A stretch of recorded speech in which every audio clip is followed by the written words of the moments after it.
Hello and welcome to our election special, India Votes 2019. I'm Rajat Kane and today we'll talk about the election manifesto of the Congress Party. The party manifesto was released today in presence of senior Congress Party leaders, including the party president Rahul Gandhi, Sonia Gandhi and former Prime Minister Dr. Manmohan Singh. The Congress manifesto makes several big-ticket promises with a few major focus areas. These include elimination of poverty, creating more jobs, reducing farmer distress, providing health care for all and simplifying the GST regime. Let's take a detailed look at the Congress Party's manifesto for Lok Sabha Polls 2019. Manifesto में 5 बड़े idea हैं। हमारा हाथ का symbol है और 5 हमारे main themes हैं। 5 fingers in the Congress hand and 5 big ideas in the party's manifesto.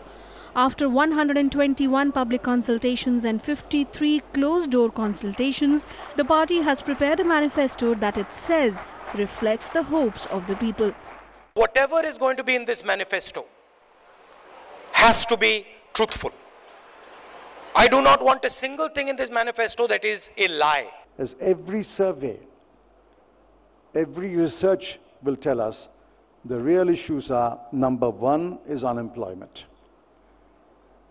4 crore 70 lakh jobs were lost, not the 2 crore jobs every year that the Prime Minister promised. 4 crore 70 jobs were lost. The second issue is farmers' distress. Farmers' loan burden has increased year after year after year. And according to a NABARD report, the average Indian farmer has a loan burden of 1,04,000 rupees, 1,04,000 rupees.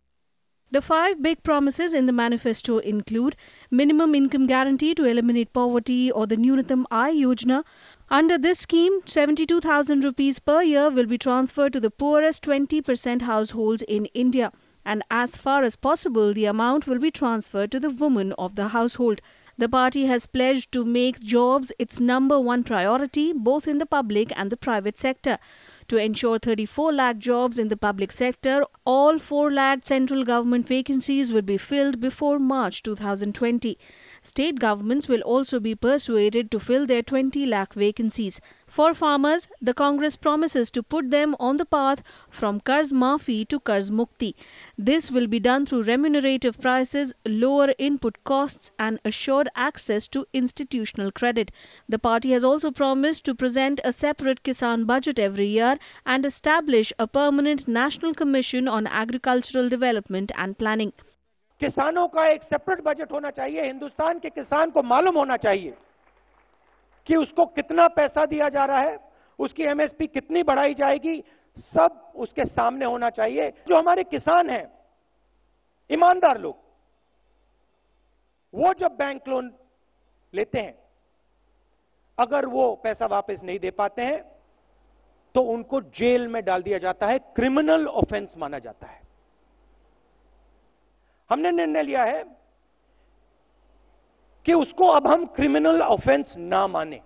The party has also promised to enact the Right to Healthcare Act and guarantee every citizen free diagnostics, outpatient care, free medicines and hospitalisation through a network of public hospitals and enlisted private hospitals.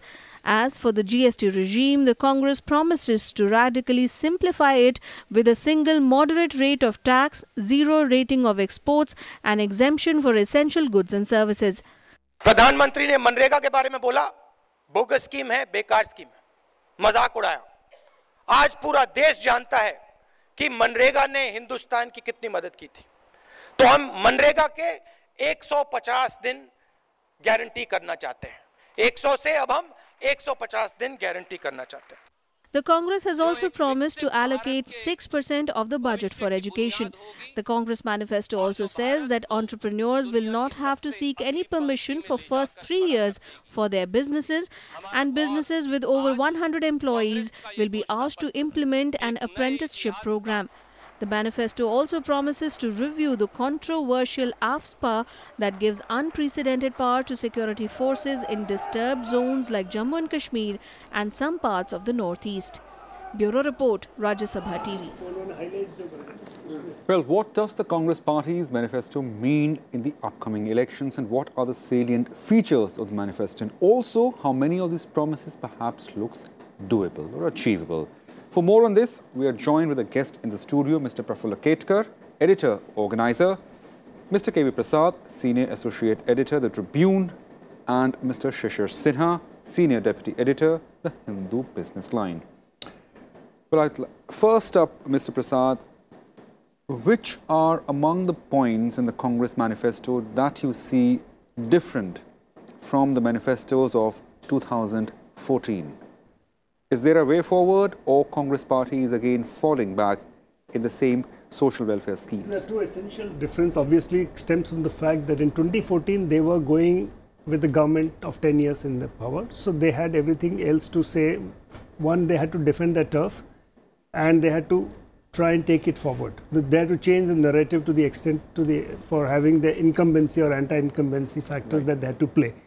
So that 2014 may not exactly be comparable to what we are going to offer, or what the Congress has offered today in 2019, when clearly it is going in from a position of opposition, and its avowed aim is to dislodge the current government.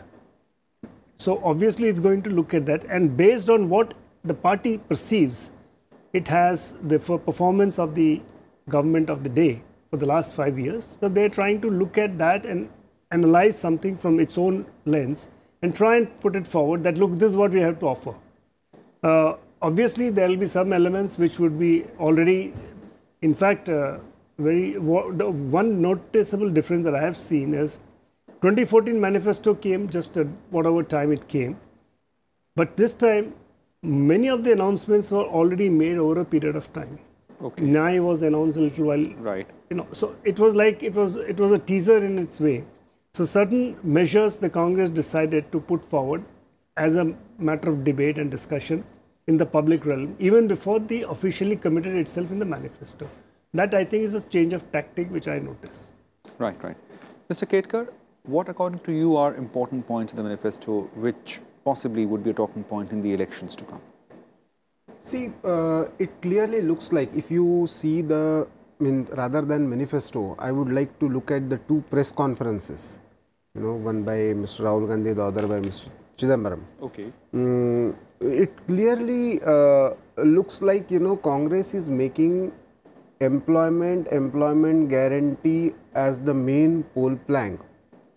And with that, along with that, the issues related to farmers. The good part about this is actually that after a long time we are seeing that manifesto is being discussed and used, otherwise now more a social media campaign and social media announcement that take place. So manifesto is getting some kind of prominence. But the problem with this entire sorts of, okay, you are talking about rights-based thing, you are talking about minimum income, you are talking about some kind of support to the farmers. Then at the same time you are talking about that subsidy should be reached only to the deserving.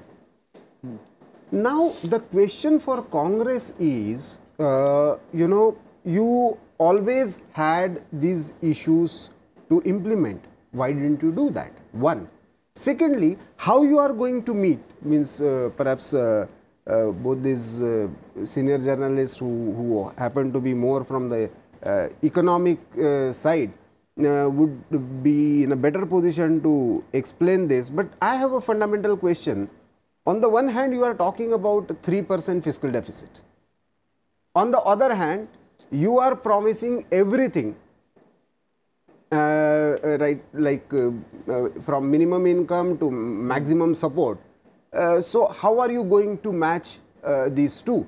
And of course, there are issues which became obviously the headline where actually the national security related issues pertaining to Jammu Kashmir and all those things, but we will discuss them later. We'll surely come to that later. Yes. Yeah. Mr. Sinha, I mean, how many of these manifesto promises look perhaps doable, as these figures and especially the citations made by both Mr. Chidambaram and Mr. Gandhi would be debated, like whether this is doable or not. So, as per you, what seems to be plausible?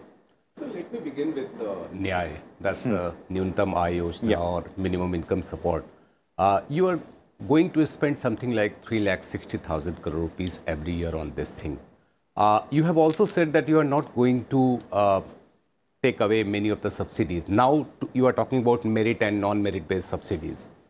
So if we take subsidies amount of 3,40,000 crore, which has been mentioned in 2019-20 budget, and this 3,60,000 crore rupees, so that makes almost 7 lakh crore rupees of expenditure. Now, if you take it as a centrally sponsored scheme, that means you will contribute 60%, 70% or 90% and remaining amount to be contributed by the state government. So I take out 2 lakh crore. So that means 5 lakh crore to be spent on these kind of expenditure. At this moment, when your tax revenue is not in a very good position, a direct tax, we are facing a shortfall, indirect taxes, we are facing shortfall. So the big question is that from where this money will come. So are you going to cut down the expenditure? That is one possibility. Are you going to take out some subsidies? That's another possibility. So the question of doability arises when you are going to implement it. I will take you back to 2005 when Manrega was conceived, and in 2006 Manrega was announced. At that time, I think the budget was not more than 20,000 or 25,000 crore rupees. Even at that time, the question was asked that from where that money will come. Now, between 2006 and 2019, almost 5 lakh crore has been spent on Manrega alone. Now, you may ask that, I mean, still the fiscal deficit, as the government claim, whether we are talking about UP or whether we are talking about NDA, all the government claiming that fiscal deficit is somehow within the control limit, that's a 3.5, 3.6, 3.7%. So we have, on the one hand, we have experiment of Manrega, and on the other hand, we are talking about Nyay, that's a minimum income. The question will remain that how you will mobilize resources for this. I think at this moment, getting that kind of money is not easy until and unless you take out number of subsidies, because this is one form of universal basic income scheme. And please remember that universal basic income scheme and subsidy, they cannot go together. You will have to cut it down. And taking out subsidy is a very politically very sensitive issue. It's not easy to take out fertilizer subsidy or petroleum subsidy or even the interest subsidy. So I think there the Congress will have to reply, will have to give more detail that how they will get the money. Right. Now, talking about the Congress Party's manifesto, Finance Minister Arun Jaitley hit out at the party and its manifesto, saying that Congress Party's intent is never clear, and this can be made out reading the finer details of the manifesto. I am sure the country will not be in a mood to oblige him for implementing the kind of promises which are contained in this manifesto. Some of the ideas are positively dangerous. They are an agenda for the balkanization of India.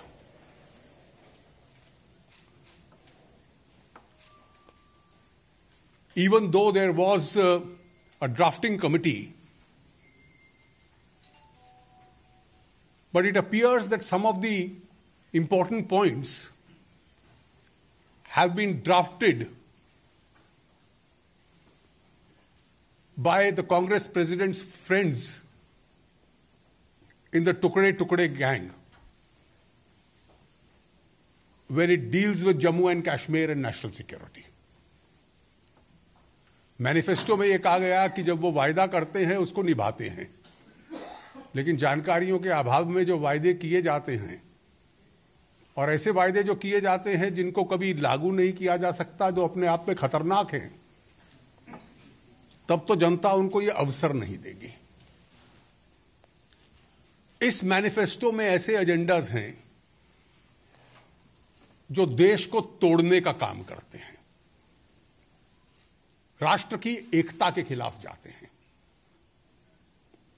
और जो Congress party और विशेष रूप से गांधी परिवार की, नेहरू गांधी परिवार की ऐतिहासिक भूल थी जम्मू कश्मीर के संबंध में, जिसके लिए देश कभी उनको माफ नहीं कर सकता, उस एजेंडा को और आगे खतरनाक रूप से बढ़ाने का प्रयास करते हैं। Right. So, Mr. Ketkar, when the Union Finance Minister says that the manifesto aims at balkanization of India, what are those things he's referring to? See, the two things which obviously became the headlines of media headlines also. One is related to the Armed Forces Special Power Act, yeah. And you know the promise that is made by that there will be dilution and there will be no special protection to armed forces. Now, interestingly, in 1976, this act was introduced by Congress government itself, and we have seen, in fact, in last few years, the coverage of act, the area that has gone down. And what is the basic criteria for that? The criteria in northeastern states where the AFSPA was removed or diluted, it was mainly when you achieved the objectives of minimum peaceful governance. Now, without putting this precondition, if you are saying that we are going to put armed forces, that is a dangerous proposition. That is what Mr. Jaitley is hinting to. Secondly, unconditional negotiations with the separatist groups. Yeah. That is another thing, and especially after yesterday's statement by Mr. Omar Abdullah about, you know, going back to the 1953 position, having a separate Prime Minister and President for Jammu and Kashmir. This in combination means, you know, if you combine these both positions, it looks very dangerous that, you know, you are, whatever you have achieved a little bit in Jammu Kashmir, you are going to bring back to. So, Congress's, you know, national security policy, again, when it comes to the modernization and the defense spending, you know, in fact, during UPA period, defense spending was abysmal. In fact, whatever was allocated was not properly utilized. Even the deals, those were on the cards, were not finalized. Procurement could not take place. And after that, if you are making, you know, this kind of promise, this looks really contradictory. That's why again the question will come that, you know, you had always had a chance to implement all these things. Mm-hmm. Why didn't you do? That will be one question. And how much of them financially feasible? This is the second. And when it comes to national security, can you have a piecemeal approach about the, you know, larger national security question? Right. Mr. Prasad, Congress party has always had of late this policy of engaging with the separatists. They are in effect continuing with that process. So, I mean, do I stand, I mean, I'm just asking, like, did they always have this policy of dealing with the separatists in Kashmir? And with this manifesto and the announcement, are they continuing with the same? Because in the past as well, when the flare-up happened in 2010, the government, the party in power and the government, they dealt with the locals as well as the separatists. Well, I'm not sure if there is a per se policy of separatists as has been elaborated in this thing. Mm-hmm. You see, governments in the past have always said they're ready to talks in the constitutional scheme of things, in the constitutional framework. Way back in 2000, when the Vajpayee government was there was an open offer. And of course, it didn't really end up the way the government of the day planned to it. There was some. So this is a constant effort to try and different governments. And in fact, I think the last time the Manmohan Singh government had appointed a committee to go and engage with the people of the three members committee. Three members committee. They came up with a report, which obviously is one more part of it. The last government had a different approach, and it worked on it because by then the BJP and the PDP were in government. So they had a very clear policy as to how they have to deal with the whole policy of Jammu and Kashmir. So this is what I see, but I'm not, since I've not read into the entire details as to what exactly this manifesto is offering, other than what we just read on the headline, I will not be able to elaborate. Neither I'm a security expert in that level of term, but this is just a rough pointers which I just suggested. Every government has a policy, and every government has a way in which it wants to work with. The previous government policy of Manmohan Singh government is there for everybody to analyze, and the current government's policy is very well known. So we have to see where, how, and it's a matter of national security. Everybody is aware and keen as to watching it.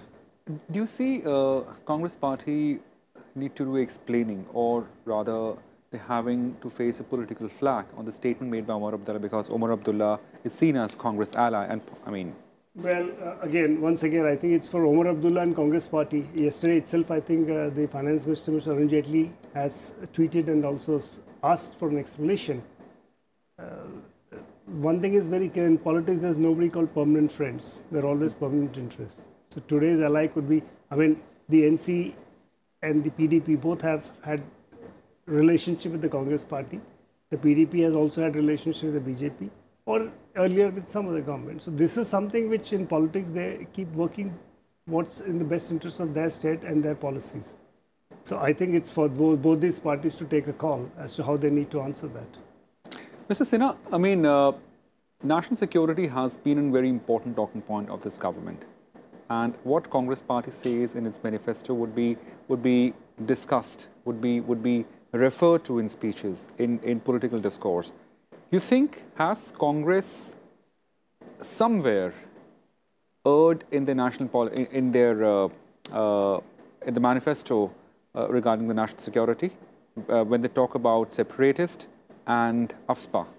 I think I'm not the right person to talk about the separatist or the national security, because I mostly deal with the economic issues of that. Right. So I think Mr. Prasad or Mr. Ketkar would be the right person to talk about that. But the politics of it, I mean, if you observe the politics of it. No, even because since I basically focus on the economic aspect of this manifesto or various policy announcement, so I think I should not speak on this which I am not able to talk about. We will talk about the economic aspect of it. We're joined with two of our correspondents, Mr. Ravindra Singh Sharon and Akhilesh Suman.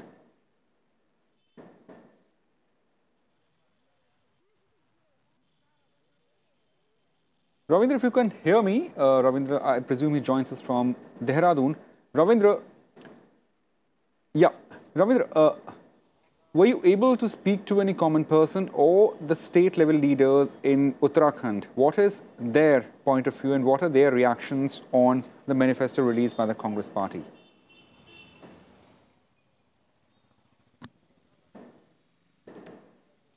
Yeah, yes, Rajat, I'm standing right now in front of the Congress office here, and I talked to the leaders of the BJP as well as the Congress. The Congress party is quite enthusiastic after releasing of this document today, but the BJP, the leaders of the BJP, they have been saying that the Congress party is habitual of releasing this kind of document and before the elections, but never fulfill their promise, which they have done in the past as well. And also this time, because I am standing in, this is the area which is divided, we can easily say that there are two different constituencies here. One is the people who are living in the plain areas like this Hardwar, Dehradun and these. And all the other one is people who are living in the hill areas. They have different issues with them, and they have been saying that both the people should be taken into consideration whenever any political party is coming here for the development of hilly states like Uttarakhand. I am here being joined by some of the leaders. Sir, today the Congress party has released this document. This is a manifesto for the 2019 elections. If the Congress party will be able to form the government, what do you think, which kind of manifesto this is? Look, the Congress party has taken care of all the sections of the society. Whether it is a poor man, very poor, a person below poverty line, whether it is a farmer or minorities, we have looked after into each and every aspect of the section. So definitely, I think this manifesto is very good and it will be very well applicable. So manifesto is good, but the opposition is the opposition leaders of the BJP leaders, they have been accusing the Congress party of not fulfilling the promise which the party has done in before the last elections in 2004. Before that, in the UP we are in the opposition. No, before the BJP. If BJP is accusing, they have only one work of accusing the Congress party. Whatever has been done in this country, only Modi ji knows that he's shot every time he shot. Right. We seem to have some technical issues with Ravindra. We joined with Akhilesh Suman from Patna. Akhilesh, if you could hear me, yeah. Have you been able to speak to any of the NDA leaders or the UPA leaders, or the Congress RJD leaders in the state and their reaction to the Congress party's manifesto? Yeah, Rajat, I have talked to them, but everyone is busy in the election. But here with me, there are people, that you can see the adult person, the semi-adult, young people, everyone is there. This is a place called Gandhi Maidan of Patna. That is the heart of the city, and not only heart of the city, it shows the heart of the state also. And I can talk to one of the person who is eldest here, and he is with teaching profession. Sir, you have seen the Congress manifesto. आपने देखा है Congress manifesto को, तो क्या है आपका reaction? देखिए, कांग्रेस का जो मैनिफेस्टो है, इसमें अगर इस चीज को केवल है जो कि चुनाव के दृष्टि से अगर रखा हुआ है, तब तो है जो कि एकदम ये बकवास है, केवल इलेक्शन जीतने का ये चीज है। अगर है जो कि इसमें कुछ जैसे पॉइंट्स हैं, जैसे 6% एजुकेशन पर है जो कि खर्च करना, अभी तक तो ऐसा नहीं हुआ है, लेकिन अगर इस चीज को अचीव करते सरकार तो बहुत अच्छी बात है। किसानों के लिए, मजदूरों के लिए जो व्यवस्था, लेकिन एक चीज होनी चाहिए कि नेशनल पॉलिसी जो डेवलपमेंट की होनी चाहिए, नेशनल जो एजेंडा होनी चाहिए। कभी बीजेपी का कुछ आता है, कांग्रेस का कुछ आता है, तो उससे जो है ना ट्रैक चेंज होता है। इस ट्रैक को एक व्यवस्थित लाने के लिए आपस में पॉलिटिकल पार्टियों को भी कुछ ऐसा ये करना होगा, तभी इसका आपको ये सस्टेनेबल ग्रोथ हो सके। देखिए, पॉलिटिकल पार्टीज को आपस में करना होगा। आपका क्या है? बीजेपी से हमें। लेकिन आपको क्या लगता है, इस मैनिफेस्टो से क्या लग रहा है? देखिए, जितना मैनिफेस्टो कांग्रेस वादा किया है, अगर उतना करता है तो ठीक है, नहीं तो इससे अच्छा बीजेपी ही है। क्या लगता है ये मैनिफेस्टो पूरा नहीं कर पाएगी? जैसे देखिए, इससे पहले भी बहुत वादा कर चुका है, अगर सही में करे तो ठीक है, नहीं तो फिर तो वही घिसा पिटा बात रह गया। आपको क्या लग रहा है इस मैनिफेस्टो? सर, अगर मैनिफेस्टो बनाए हैं जितना भी, ये सब इनका एक झूठा एजेंडा है। मेन बात है तो चुनाव जीतने वाले है नहीं, ये ऐसे जनता को गुमराह करके कि ये करेंगे वो करेंगे। पहले इन्होंने वादा किया था कर्ज माफी का, क्या मध्य प्रदेश में कर्ज माफी किसी किसानों को हुई? राजस्थान में किसी को रोजगार मिला? ये बात करते हैं गरीबी हटाने की, 55 से 60 साल से इनकी ही गवर्नमेंट चली आ रही है, क्या इतने साल में गरीबी नहीं हटा पाए? आज ये बात करते हैं हम गरीबी हटाएंगे। इस चुनाव के लिए इन्होंने मैनिफेस्टो लाया है, आपको क्या लगता है ये जो मैनिफेस्टो घोषणा पत्र कांग्रेस ने लाया है, ये कितना विश्वसनीय हो सकता है? Okay, right. So there we have both a correspondent engaging with the local level leaders and ordinary people and getting their view upon the Congress party's manifesto. Time for a short break, more on the other side.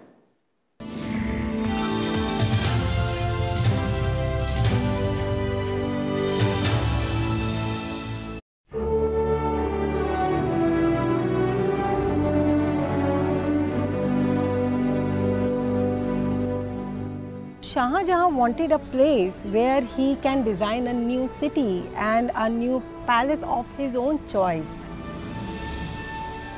Shah Jahan's architecture, you've achieved a classical type style, an emphasis on symmetry, on balance, on not over ornamentation.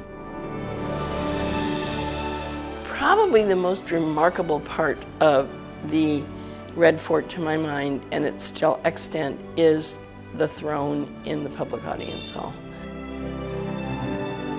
India united for the first time, seen from the Red Fort in 1857, the second time during the INA trials, that is 1945-46, and then again in 1947.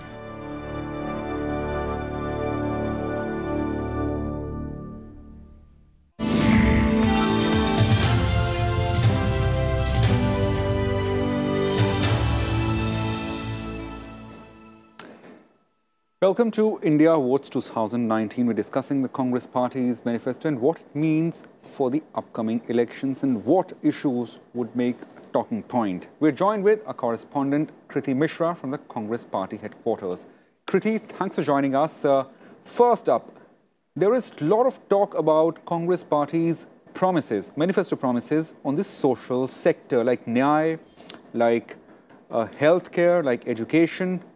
Now, how party believes in balancing it, given they're also saying that they will be committed to the existing subsidies, because all these schemes cost money.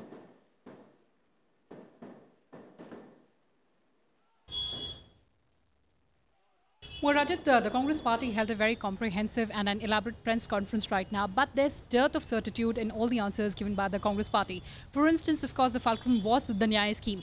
When people asked about the financial implications of the scheme, former Finance Minister P. Chidambaram said that they've already done their calculations and the Congress Party is absolutely confident of rolling out this scheme in a phased manner.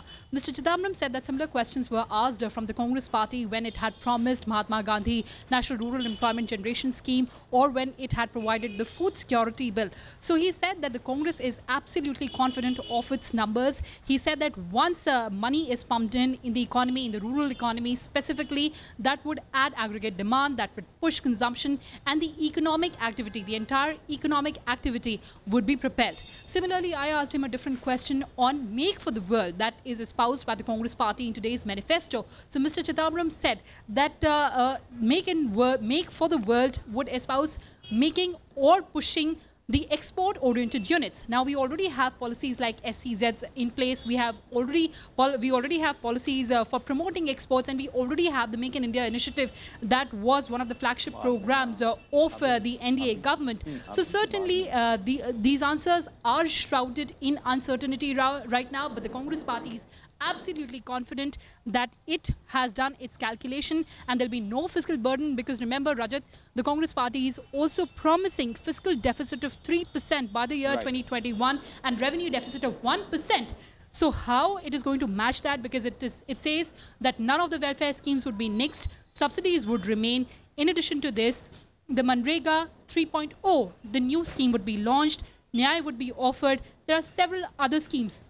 Even the Congress Party says that the farmer loan welfare would go ahead in other states, because the Congress Party has already given this in Madhya Pradesh. The Congress talks about not just Qarz Maafi, but Qarz Mukti.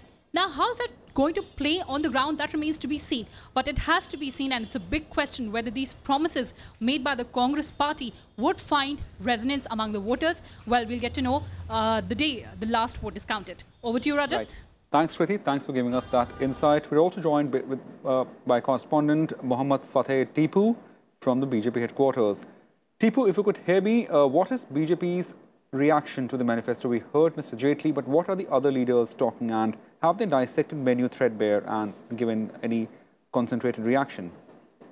देखिए रजत, कांग्रेस के घोषणा पत्र आने के बाद में BJP का जो रिएक्शन आया, खासकर वित्त मंत्री अरुण जेटली ने जो बताया कि पूरी तरीके से ये जमीनी हकीकत से दूर है और जो खास बिंदु है, जो 5 आइडियाज जिसको कांग्रेस पार्टी कह रही है, उस पर भी खास फोकस किया बीजेपी ने। उन्होंने बताया कि ये जो जमीनी हकीकत से काफी दूर है और जमीन पे कारगर नहीं हो सकता। खासकर न्याय योजना का अगर मैं जिक्र करूं तो न्याय योजना को लेकर के जो 72,000 रुपए सालाना कांग्रेस पार्टी ने वादा किया है कि अगर वो सत्ता में आती है तो आम जनता को देगी, उससे उन्होंने सवाल उठाया है कि किस तरह से ये फंड जनरेशन करेंगे। उसमें बहुत जब बारीकी में गए मैनिफेस्टो को उन्होंने पढ़ा, अरुण जेटली ने खुद कहा कि हमने 4 बार बहुत ही बारीकी से पूरे घोषणा पत्र को मैंने पढ़ा, उसके बाद में हम आपके सामने आए हैं। उन्होंने बताया कि किस तरीके से राज्यों को भी उन्होंने शामिल किया है कि राज्यों की मदद भी इसमें ली जाएगी। तो कहीं ना कहीं जो तमाम योजनाएं और जो राजद्रोह का मामला है जिसको लेकर के कांग्रेस पार्टी का ये वादा है मैनिफेस्टो में कि वो इसको रिव्यू करेंगे, इसकी फिर से जांच करेंगे कि किस तरीके से उन्होंने ये नेशनल सिक्योरिटी पर भी सवालिया निशान लगाया बीजेपी ने। तो इस तरह से जो कई मुद्दे हैं, जो तमाम बिंदु हैं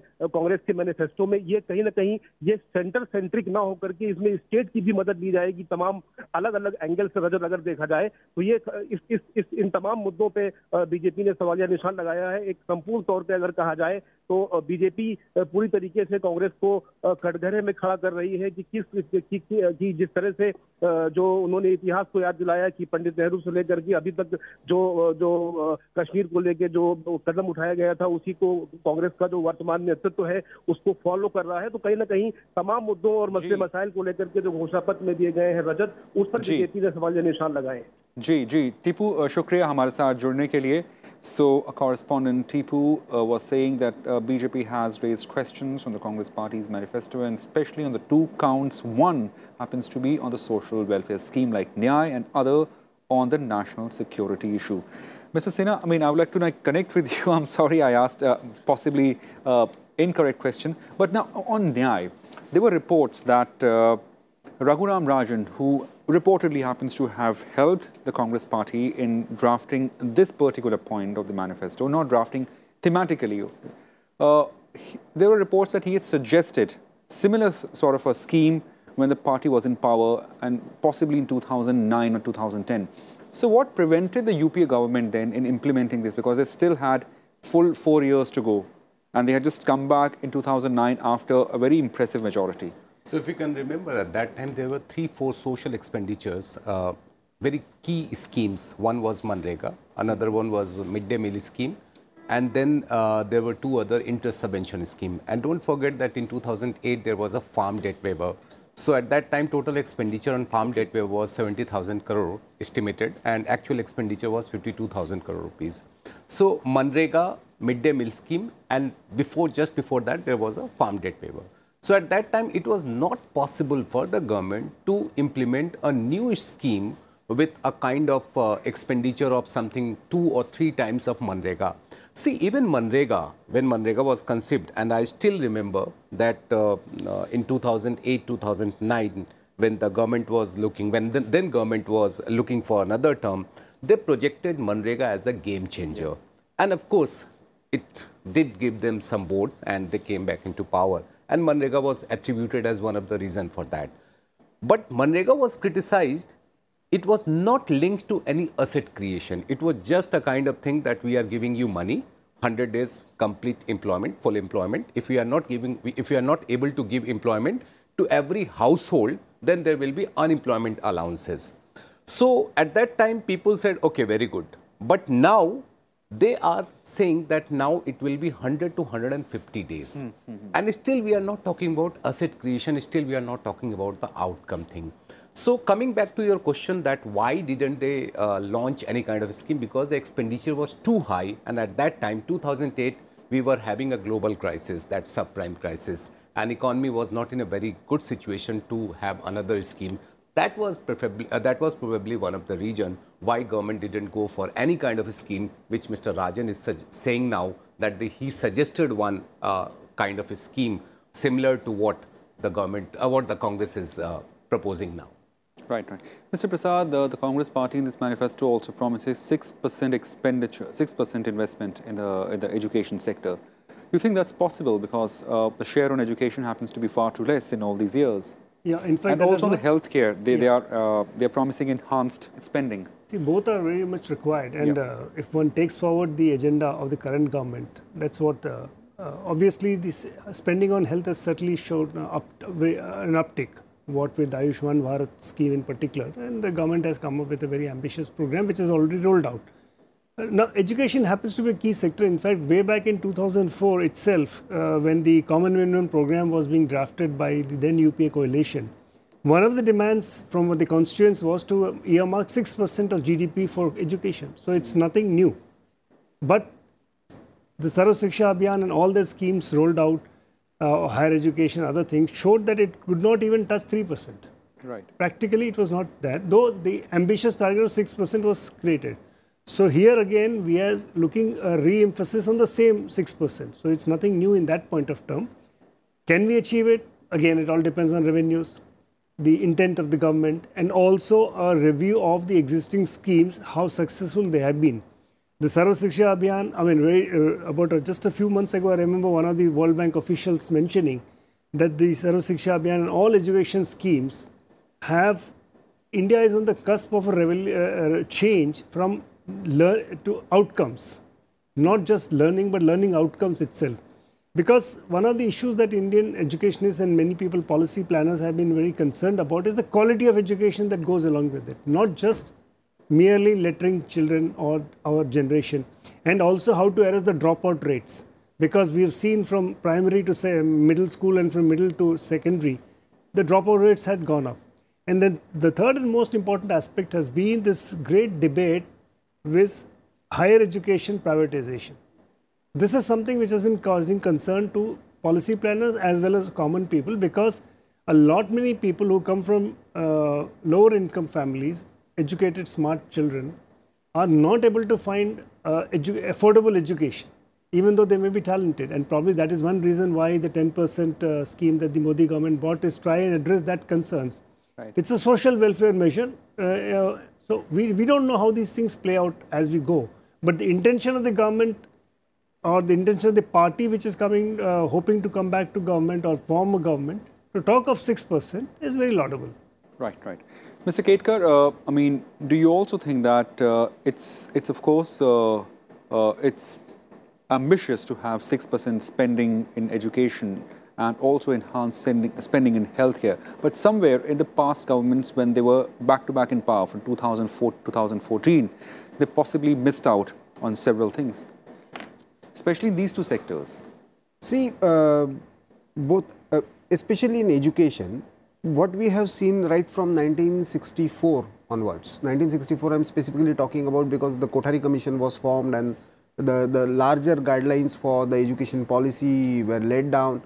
Since then we have been talking about this number of 4 to 6%. But no government committedly show or could not actually allocate that much of fund. In fact, in many cases, even the funds allocated are not fully utilized. Now, interestingly, in this particular case, not just about education, but even in other sectors, Congress Manifesto is also linking it to the various social categories and the reservation and skill based and all these things. Many of the operational parts of it are missing. You know, when explanation part of it, you asked about the national security. Yeah. Even on these, many of these issues, the operational parts are missing. How it is going to happen? For example, you know, if you are going to create infrastructure for, say, education, how, from where? Or you are going to create these many jobs in the government sector. How are you going to sustain them? You are going to introduce reservation in the private sector. How are you going to implement that?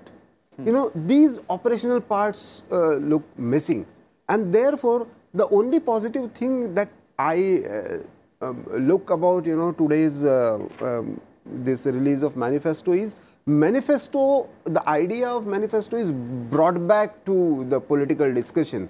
But to have it, you know, the credibility of it, I think it's, requires much more detailed explanation. So now clearly the leaders cutting across party lines reacting to Congress Party's manifesto, reacting sharply to the manifesto, Uttar Pradesh Chief Minister Yogi Adityanath said the Congress had laid out 55 years of failure in 55-page manifesto. 2019 में 55 वर्ष बनाम 55 महीनों की उपलब्धियों का ब्यौरा देश की जनता के सामने आ रहा है, या 60 साल बनाम 60 महीनों के कार्यों का ब्यौरा जनता के सामने आ रहा है, तो कांग्रेस नेतृत्व की सरकार या कांग्रेस की सरकार के 60 साल के कार्य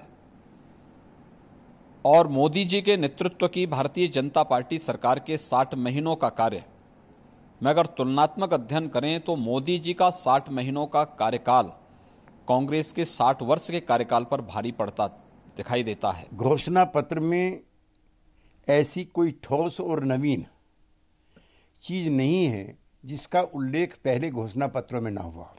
कांग्रेस पार्टी हर साल अपने घोषणा पत्र में गरीबी कम करने का, रोजगार देने का, महिलाओं के साथ न्याय करने का दावा और वादा करती रही, नतीजा कुछ नहीं निकला। ये हमारा जो एजेंडा ऑफ अलायंस बीजेपी के साथ था, जिसमें था रिव्यू ऑफ रिवोकेशन ऑफ एस्पा और जो सिक्योरिटी फोर्सेस सिविलियन एरियाज है उनको वहां से वापस ले जाना डायलॉग करना, उसके लिए रिप्रेजेंटेटिव्स जो है सेपरेटिस्ट के पाकिस्तान के साथ, तो ये सारी वही चीज़ें हैं जो पीडीपी और बीजेपी के एजेंडे में थी। मुझे खुशी है कि कांग्रेस ने इन चीज़ों को आज अपने मैनिफेस्टो में इंक्लूड किया। Right. Shishir, one important point which Rahul Gandhi said in his speech was that they'll simplify GST. Now, for our viewers' benefit, could you just rewind and just explain us as to what were those opposition of the Congress party to GST and what he proposed to do when he said that they'll simplify GST? See, GST at this moment, the major problem is too many rates. I mean, if I start with 0.25, then 1%, then 3%, then 5%, then 12%, 18%, 28%, and there is a cess up to 25%. So too many rates, too many complications. This is one thing.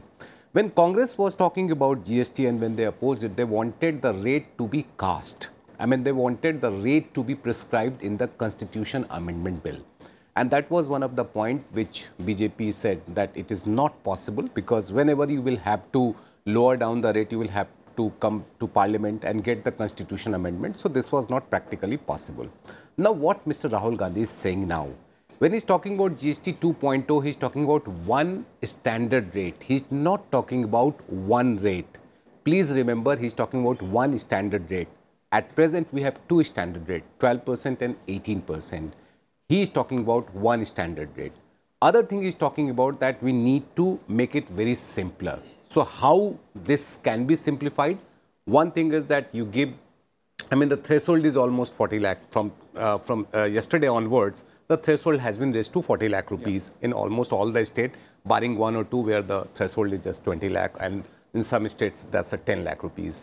So what he's talking about, that how to make return filing more simpler, how to make a registration process more simpler, how to make tax payment more easier, and how to make the number of rates lower. Because at this moment, 6-7 rates is not very good. Even BJP government is also accepting that number of slabs which we have is too much and we have to bring it down. When it will be done, it will take some time. But I think that's the basic idea behind GST 2.0, which Mr. Gandhi is suggesting, that one standard rate, simpler process, simpler return filing, and easier for the traders to enroll in the system and get it in. He's also talking about bringing petroleum, alcohol and lottery under the GST. See, that's a very interesting thing, because petroleum is one area, because every party is opposing, whether it is a BJP ruled state or whether it is a state ruled state, because many of the states, the basic revenue, the major revenue is coming from levying sales tax on petrol and diesel. And alcohol from the constitutional arrangement, alcohol is already with the state's government. So some states are earning up to 90% of their budget from the liquor itself, because they are producing, they are marketing, they are selling it. So at every point they are taxing and they are earning on that. Why they will lose this source? So I don't think he will get support even from his own party government, whether it is Madhya Pradesh, Rajasthan, Chhattisgarh or something. So this is, I think this idea is very good, but I don't think he will get support on that. Hey, Mr. Ketkar, you also think that, I mean, is it possible to have a simplified GST, or the GST in current form happens to be, I mean, working fine, considering even yesterday, there were reports, and in fact, GST receipts got increased. See, interestingly, Congress party has talked about the institutions. If there is one institution that is created by present government, is the GST Council. And it is the most representative council. So whatever changes in terms of rates, in terms of you have to make, you can always bring in, and all Congress chief ministers are represented there. So again, the question comes back to the same issue, that why not, demanding something outside and not raising those issues when actually GST Council takes place is something contradictory, whether Congress party is on the same page or not. Their state governments and their national leadership, whether they are on the same page or not, that is the key question that will be asked.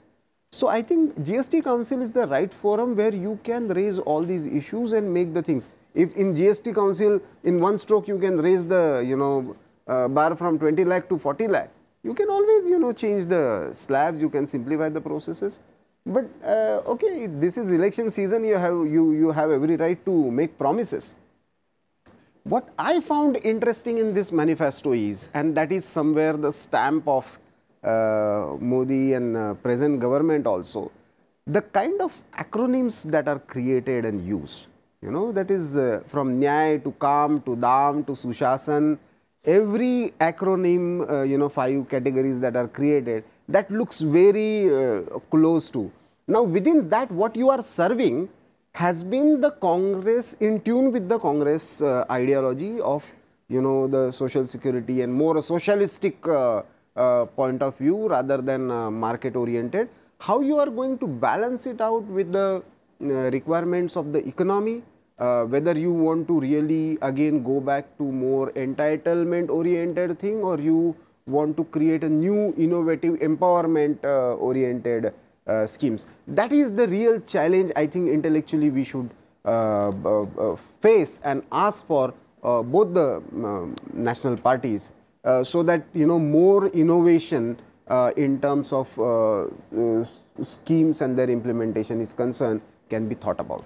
Right. That's an interesting point. Mr. Prasad, usually our manifesto stamp of party's ideology, or they are just test of moving ahead with time. So when you see the points of Congress Party's manifesto, what do you see in that? Is it like their ideological stamp, just the ideological stamp of what it stands and what it means, or it's moving ahead, keeping pace with time as well? I think it's a blend of both. Okay. Because ideology, of course, has to be the moorings, whether the BJP or the Congress or any party. The ideology is the very foundation from which they'll try and spring and go up. But as you also pointed out, with times, whatever course corrections that are required, if you go back, way back, Congress harped upon socialism for a very long time, till 1990s. And then there was a sudden change to market economy. After market economy, also between 91 and 96, the same government which was then voted out of power, they talked about welfare measures that probably the top-down approach did not work down in opening up the economy, so let us look at it. So every political party does this revision of its ideological, whether the basic ideology what remains committed. If it's not working in terms of be it electoral politics or be in terms of its ability to deliver. So I think even if you look at the 5 years of BJP government, it has constantly evolved itself to kind of bring itself to the measures of the promises it made largely in the manifesto. For instance, Mr. Ketkar was talking of GST. GST is a classic example where every subsequent meeting, they would look into the hardships being faced by the community of the whole trading community, and try and emulate them, try and carry it with the maximum number of support. So it's not, so that's a way in which governments are supposed to work, be sensitive to what's happening on the ground. In same way, a party which is aspiring to come to power will try and offer something which appears to be different without really losing track of its social or its commitment to its larger ideological base. And it's perfectly in sync with that. We may agree with some parts, we may disagree with some parts, but that's what politics is all about. Right. Shishir, he also mentioned that country is going through economic emergency. That was Rahul Gandhi's words. So if at all we are going through financial emergency, economic emergency, would having schemes like Nyay, at the same time having other social security schemes and subsidy, would it be the right way to look forward? I think it's not the right way. If you take from the economics point of view, it's not easy to carry all this scheme together because you have limited resources. I will just give you example of 2019-20 budget. That's interim budget. Total expenditure proposed in budget is something around 27 lakh crore. So, and you have 3 lakh crore worth on defense. Nobody should question expenditure on the defense. Then you have 3,34,000 crore on the subsidy amount. And more importantly, you have more than 2.5 lakh crore on the interest payment. That is something which is hurting. because we have a system of borrowing to bridge the deficit between the income and the expenditure. This year, the target is 7 lakh crore. So every year we are borrowing. And the result is that every year our one part of expenditure, a significant part of expenditure going into that. So when you're talking about bringing a new scheme, any new scheme, whether it is 20,000 crore rupees or whether it is 3,60,000 crore rupees, like Pradhan Mantri Kisan Yojana, when it was launched in December quarter, the total expenditure proposed in the budget was 20,000 crore rupees.